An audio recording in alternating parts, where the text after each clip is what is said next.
The Nifty is up about 30 odd points. As far as the Nifty is concerned, we are sitting with cuts of 44 points. It has recovered a tad bit from the lows. Right now, Nifty is down 50 points. The Indian markets, as we speak, are just down close to about 0.1%. There has been a bit of a rebound. It was a decent day of trade. Buy on dips did play out yet again. Metals was the stock in focus. The Nifty ended more or less flattish. The metal index was up close to around 3%.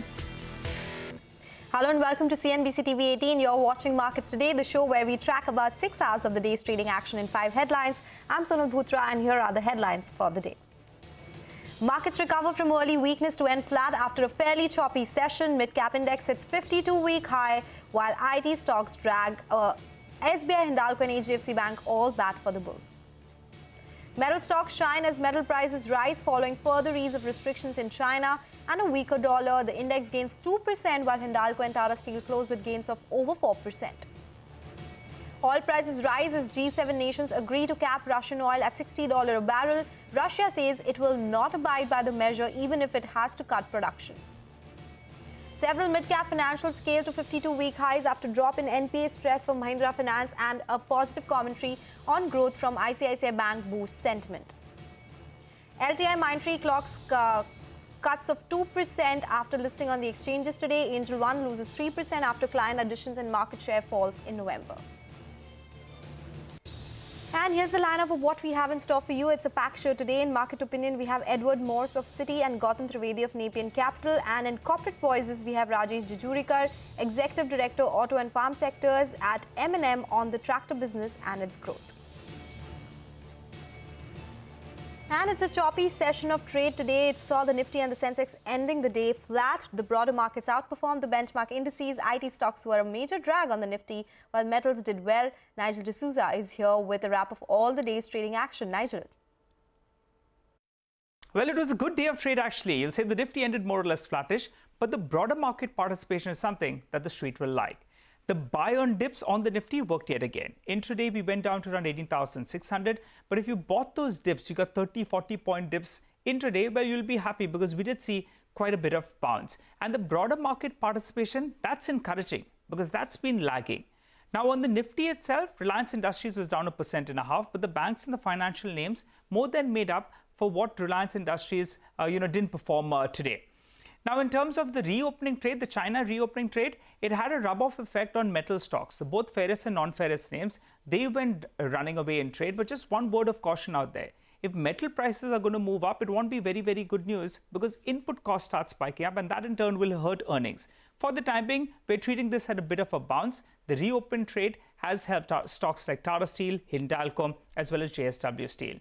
But there was another pocket that did well. The NBFCs, Mahindra and Mahindra Financial Services, they came out with their monthly update, and the street liked that. Piramal Enterprises has seen a sharp downtick, but that bounced back in trade as well. Remember, in the last few weeks, well, it's been under some pressure, but today it did bounce up. And even Manappuram Finance, well, that stock did see a bit of a relief rally. And some of those outperformers like TVS Motors and BHAL, they came in for some mild profit taking. What's the outlook for the markets from here on? Well, the Nifty is likely to be in that band of around 18,550 to around 18,850. That's the high we hit, by the way, in the past week itself. The RBI commentary, that's going to be very, very crucial in the next couple of days, and that's what will give further direction, both to the Nifty as well as the Nifty Bank. But the heartening aspect is that we are seeing broader market performance, and now you're feeling that, yes, we are at all-time highs. Otherwise, portfolios were hurt, but for the last few sessions, well, that's turned around a little bit. Continuation of this mid-cap, small-cap outperformance is something that the bulls will like. Okay, Nigel, thank you so much for joining us with that market wrap. Let's move on to the market opinion now. Indian equity markets have seen net flows of around $22 billion. That's the word from Gautam Trivedi of Nepean Capital. In a chat with CNBC-TV18, he added that India needs another $5 billion to witness a significant impact. Listen in. If I look at the absolute amount year-to-date invested in the Indian market, so FIs are a negative $17 billion. Domestic mutual funds are a positive $33 billion. And if I look at the NSE data that comes out on retail participation in the market, we're roughly about 8 or 8.5 billion of retail year-to-date net. These are all net numbers. So if you add that up, you get about $22 billion of net flows into the Indian equity markets, counting everybody who's participating in it. If another $5 billion inflows or outflows were to come into this market, again, keeping in mind that our total market cap is as big as 3.3 trillion, fourth largest in the world. Another $5 billion inflows or outflows could have a significant market impact. I still stand by the fact that we are in the middle of a bear market rally. We're not out of the woods. The other thing, of course, is if you look at the Bloomberg consensus for world GDP growth, it's down from, this year, estimates are 2.9%, and next year, 2023 calendar, are anywhere from 1.8 to 2%. So clearly a slowdown. The question really is, how deep does the recession in the US and Europe get to? And nobody has an answer to that. Now, if you look at the MSCI All-Country World Index, the United States accounts for 61% in terms of weightage. So that will drag down the rest of the world if a recession were to get deep. Okay, all right. That is some market opinion coming in. To the second headline now. Metal stocks, they saw good gains in trade today as metal prices rose. This on the back of positive sentiment following further ease of restrictions in China and a weaker dollar. The index gained 2%, while Hindalco and Tata Steel closed with gains of over 3%. Manisha Gupta is here with a wrap on the sector and what's moving along here. Manisha. Further gains in metal prices is how we have started this week as well. A very strong last week and a very strong month of November, where we saw most metal prices gain up anywhere between 8 to 28% on the higher side. December has begun on a positive note there. So much so that you have copper prices trading at a 4-month highs and the other metals also trading at multi-month highs. If you look at the last 1 week itself, we have copper prices gained up by 7%, aluminum up by nearly 8%, zinc gained up by 5% as well. The decline in US dollar index at a 4-month lows has been supportive. China also rolling back many of its COVID restrictions, and bigger cities like Shanghai opening up yet again has been positive. And then China has done a lot in way of liquidity injection, more stimuluses for the real estate sector. Also cutting the reserve ratio by 25 basis points has been supportive for metal prices, which anyway have had strong fundamentals, as we have seen production in Europe continue to decline. The LME inventories are at multi-year lows as well. So metals were strong fundamentally, but with the macro as well changing, there is a lot of support coming in for this space. All right, Manisha, thank you so much for joining us with all those details. To the third headline today, the G7 nations have agreed to cap the price of Russian oil at $60 a barrel. This is aimed at limiting Russia's ability to finance its war in Ukraine. In response, Russia said it will not abide by the measure even if it has to cut production. Separately, the OPEC Plus has agreed to stick to their October plan to cut output by 2 million barrels per day starting November 2023. Manisha is back with us once again with a wrap on all the action from the energy space. Manisha, a lot happening here. Well, yes, after 6% gains in the previous week, the crude prices have started this week on a positive note as well. Well, the US dollar index continues to slide down, now at 104, a 4-month lows, and that has been supportive for mostly dollar-denominated commodities. For the crude oil prices, the major push also comes in as China, one of the major importers and consumers of crude, is now dialing back on various stringent COVID restrictions. That means that the demand could be coming back soon and is supportive.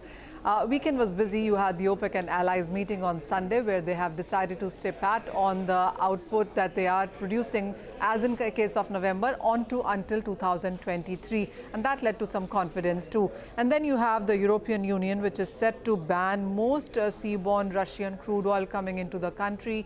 There also is a price cap now in process from the European Union. They have agreed to impose a price cap of $60 per barrel. So the markets are looking at all of its impact on ground reality, also whether or not Russia in some way will retaliate with the stopping crude production or exports to many of these countries, or would that come in sense of metal exports to many of these countries, is something that the street is waiting for. Also, you have a strong winter demand standing in front of you, so whether it's crude prices, natural gas, all of that is trading in the positive.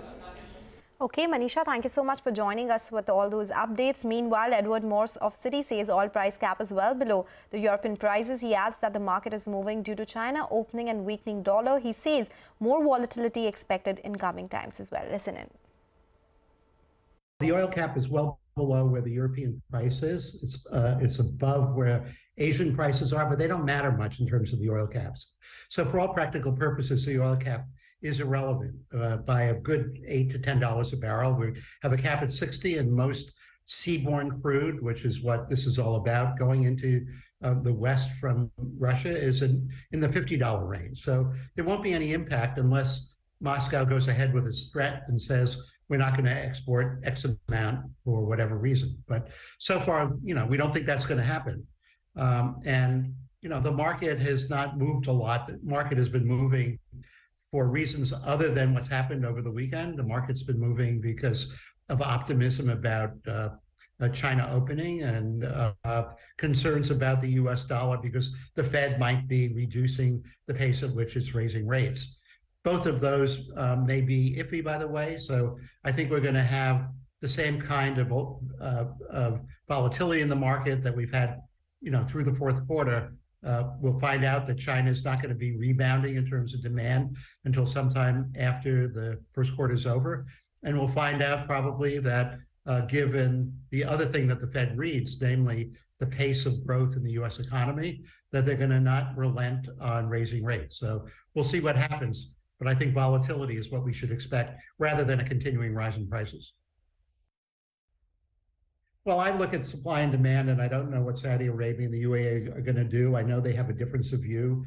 I know they have to monetize their reserves and do that for a while. But when we look at supply and demand balances, we're looking, as we did this year, at a surplus and lower prices. We happen to have prices at the end of the year that were equal to those at the beginning of the year. They're not higher. When we think about next year, we're looking in our numbers at about 1,300,000 barrels a day of demand and 2.5 million barrels a day of incremental supply. That means that OPEC has to make a decision, the OPEC plus countries, as to what they're going to do. Now, there's plenty of margin of error because there are so many unknowns. Is Russian production going to go down? We don't think so. We think that there are going to be enough buyers found in the world, in the markets as they exist, that Russian production is going to stay more or less where it is. If it's going to be down, it won't be down by 1 million barrels a day. It may be down by 200,000 or 300,000 barrels a day. But as between the Western Hemisphere's growth, which is in itself close to 2 million barrels a day, and the unknowns associated with Libya, Nigeria, Iran, Iraq, Venezuela, we could have disruption to supply by 2 million barrels a day, or we could have an addition of 1 million. So, the geopolitics of this, based on what's happening in domestic economies, is extremely hard to read. Okay, that is some expert opinion coming in on the crude markets, but let's move on and connect it with automobiles because M&M reported very strong sales for November in the auto and tractor segments. Rajesh Jejurikar, Executive Director of Auto and Farm Sectors at Mahindra & Mahindra, says the tractor industry expects 5% growth. Listen in to what he had to say. We have said a little over 5% and we'll stay with that. So November was better than what we had expected, and let's wait and watch how that goes. We actually had a very robust November sales in tractors, growing our domestic volume by 11%. We gained 2% market share, and hence cumulative on the tractor side, we are actually a 0.9% market share gain, which on our level of volume is a very substantial gain. So we continue to do well with the very strong product offering on the Mahindra tractors and the Swaraj tractors both. The Yuvo Tech, which we had launched a few months back, is doing very well and helping us gain market share. We have seen a significant improvement in our margin over the last 3-4 quarters on the auto side. It was in the region of 3.6% towards Q3 of the last year, and it's moved up to over 6% right now.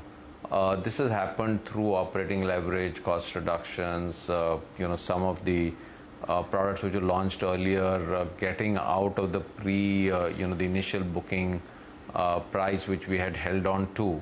We have seen a significant improvement in our margin, and there is a lot of focus on driving costs down as we go forward. All right, that's the word coming in from M&M. It's time for a break now, but stay tuned. We'll be back in a jiffy with the other headlines.